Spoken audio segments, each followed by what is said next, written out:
작심삼일 피하기. 새해가 되면 많은 사람들이 자신만의 목표를 세웁니다. 하지만 대다수 사람들은 작심삼일로 끝을 내고 말죠.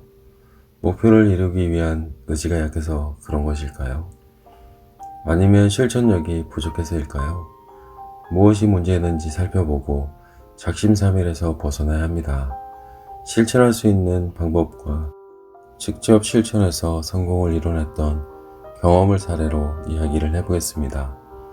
실천하지 않는다면 현실에서 결코 벗어날 수 없을 것입니다. 작심삼일을 피할 수 있는 3가지 방법. 첫 번째, 생각하는 대로 이루어진다. 우리의 생각이란 참으로 묘합니다. 열린 눈으로 세상을 보게 만들기도 하고 편견과 아집에 갇혀 눈을 멀게도 합니다. 또 우리를 적극적인 행동으로 이끌어주기도 하고 반대로 우리의 행동을 통제해 막다른 골목에 밀어놓고 옴짝달싹 못하게 만들 수도 있죠. 이처럼 생각은 우리의 삶에 엄청난 영향을 끼치고 있습니다. 우리는 어떤 목표를 이루기 위해 무엇보다 먼저 강렬하게 상상하는 훈련부터 해야 합니다. 즉, 결심을 지속시키고 실천하기에 앞서 간절한 마음을 갖는 것이죠. 하지만 우리들의 뇌는 하루가 지나고 이틀이 지나면서 그에 대한 강렬한 소망이 점점 흐릿해져 버리기 마련입니다. 그래서 그 목표를 반드시 일기장이나 수첩에 적어놓고 매일 반복하면서 내가 지속적으로 기억할 수 있게 도와주어야만 합니다.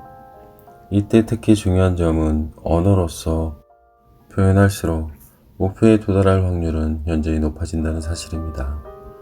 왜냐하면 자신의 생각은 곧 말이 되며 말은 결국 행동으로 이어지기 때문입니다.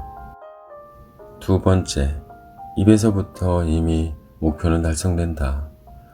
우리는 매일 많은 말을 하고 살아가지만 그 말들이 나의 삶에 어떤 영향을 끼치는지 잘 생각하지 않습니다.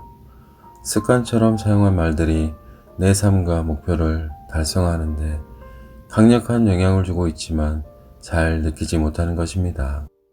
예를 들어 문제없어 반드시 할 거야 등과 같은 낙관적이고 긍정적인 말을 많이 하는 사람들은 삶에 어떤 문제가 생겨도 해결 방법을 찾기 위해 적극적으로 행동하며 실패조차 기회로 만들어버립니다.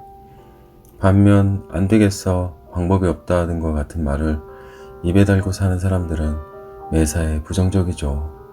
이런 부정적인 사람들은 어떤 난관에 부딪혔을 때 어찌할 바를 모르며 자포자기하기가 쉽습니다. 당연히 있는 기회마저도 날려버리는 것이죠. 언어는 곧 생각을 의미합니다.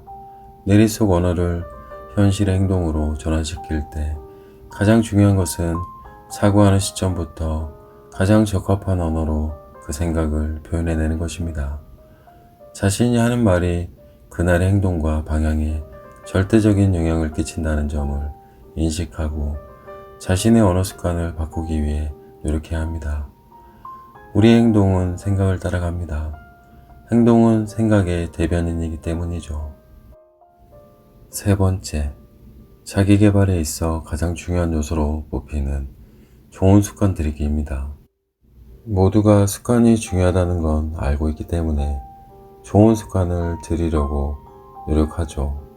하지만 대다수 사람들은 짧으면 3일, 길면 일주일 정도밖에 행동을 유지하지 못하게 됩니다. 사람들은 유독 습관을 만들기 위해 노력하다 작심삼일에 그치는 경우가 자신의 탓이라고 생각합니다. 그래서 일을 효율적으로 해내고 체중을 줄이고 규칙적인 운동을 하는데 실패하면 문제의 원인을 자신에게 돌리기 바쁘죠. 내가 더 나은 사람이었다면 실패하지 않았을 텐데, 규칙적인 프로그램을 정확히 따랐다면, 자신과의 약속을 지켰다면 성공했을 텐데, 그런데 정말 그럴까요? 절대 그렇지 않습니다. 당신이 실패의 원인이 아니라 변화에 대한 접근 방식이 문제였던 것입니다. 즉, 당신이 가진 의지의 문제가 아니라 그저 설계상의 결함이 원인이란 뜻입니다. 습관을 기르고 긍정적인 변화를 일으켜 작심삼일에서 벗어나는 것은 올바른 접근법을 알아야 합니다. 습관 기르기를 한마디로 정리하면 하고 싶은 행동을 정해서 작게 쪼개고 일상 속에 자연스럽게 끼워넣을 곳을 찾고 그것을 꾸준히 해나가는 것입니다. 그렇다면 가장 먼저 당신이 알아야 할 것은 인간의 행동이 어떻게 유발되는지 그 변수를 알고 있어야 합니다. 행동을 유발하는 변수는 딱 세 가지밖에 없습니다. 행동은 동기와 능력과 자극이라는 세 가지 요소가 동시에 작용할 때 일어나게 됩니다. 동기는 어떤 행동을 하고자 하는 욕구이고, 능력은 그 행동을 할 수 있는 잠재력입니다. 그리고 자극은 그 행동을 하라는 신호입니다. 지속적인 행동, 즉 습관을 만들어 작심삼일에서 벗어나려면 동기, 능력, 자극을 어떻게 설계하느냐에 따라 달려 있습니다. 습관은 절대 의지가 약해서 못하는 것이 아니라 그저 행동 설계가 잘못되었을 뿐입니다. 더 이상 자책하지 말고 확실한 동기를 만들고 이를 통해서 잠재력을 끌어올리고 아주 작게 행동하면 됩니다. 또한 작심삼일에서 벗어나기 위해서는 나쁜 습관들을 버리고 좋은 습관들을 내 것으로 만들어야 할 것입니다. 저는 독서를 잘하기 위해서 세 가지 습관을 만들게 되었습니다. 습관을 만들기 위해 작심삼일에서 벗어날 수 있었던 이유는 세 가지였습니다. 하나, 함께 할 수 있는 이웃이나 동료가 있었습니다. 독서한 내용을 간략하게 요약해 블로그에 써놓으면 이웃들이 공감해주고 댓글도 남겨주었습니다. 칭찬과 동기부여까지 받게 되었고 응원까지 해줬기 때문에 성공할 수 있었습니다. 주변 사람들과 함께 할 때 더 큰 시너지가 발휘되었던 것 같습니다. 둘, 누군가에게 공표하는 것입니다. 책을 읽고 내용을 공유할 수 있는 커뮤니티 공간으로 독서밴드를 활용했는데요. 한 권의 책으로 여러 사람들이 모여 토론하고 각자의 의견도 이야기하는 공간이었습니다. 위 내용과 비슷하지만 누군가에게 내 목표를 이야기하는 것, 여러 사람들에게 공표하고 실행하는 것과 혼자 조용히 실행하는 것은 전혀 다릅니다. 여러 사람들 앞에서 공표하고 책임감과 의무감을 갖는다면 작심삼일에서 벗어날 수 있습니다. 셋, 즐거움입니다.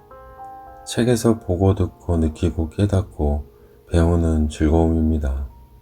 누군가에게 이야기해 줄 때 만족감이나 즐거움은 2배가 됩니다.